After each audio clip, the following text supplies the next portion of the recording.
Ayubowan, I'm Miyuru Jayavira from Sri Lanka. I'm a yoga teacher here. I've been practicing yoga for the last 15 years.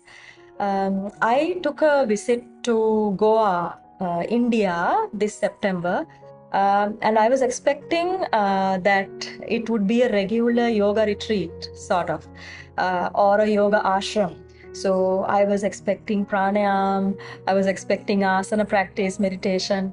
But what I really got was something much more deeper, spiritual in its fullest literal sense was exposed to me.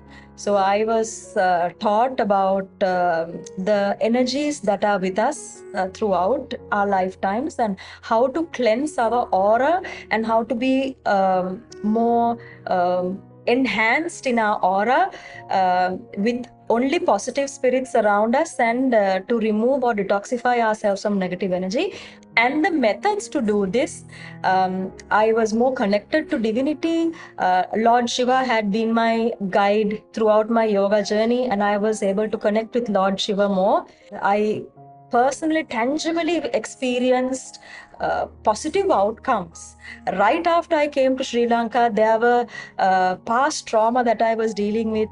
The air inside the ashram, the environment, the spirit or the energy inside the ashram was very pure.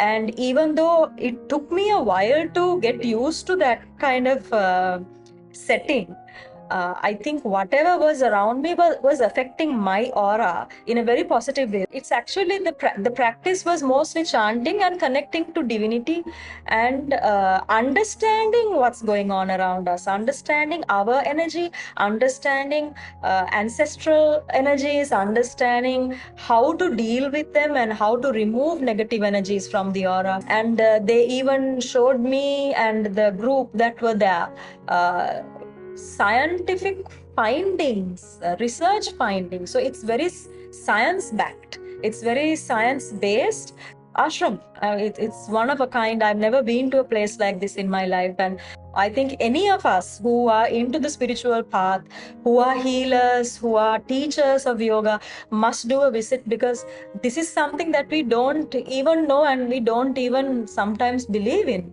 The practice included not only mantra but also personal defect removal. So we usually talk about problems that are created by others to us, and we blame others for our life's problems, but we very seldom and very rarely look inward and understand where did I go wrong, what is my issue here. So this what I practice as a yogi, I've always done in my life, but this was now science backed and this was now psychology backed. And the personality defect removal, the ego removal practices we did, the mantra chanting and the connection to divine energy, all of that combined together, this was a brilliant experience and a brilliant practice to do as a person or as people who are in the spiritual path. So I invite all of you, because it can really transform your life.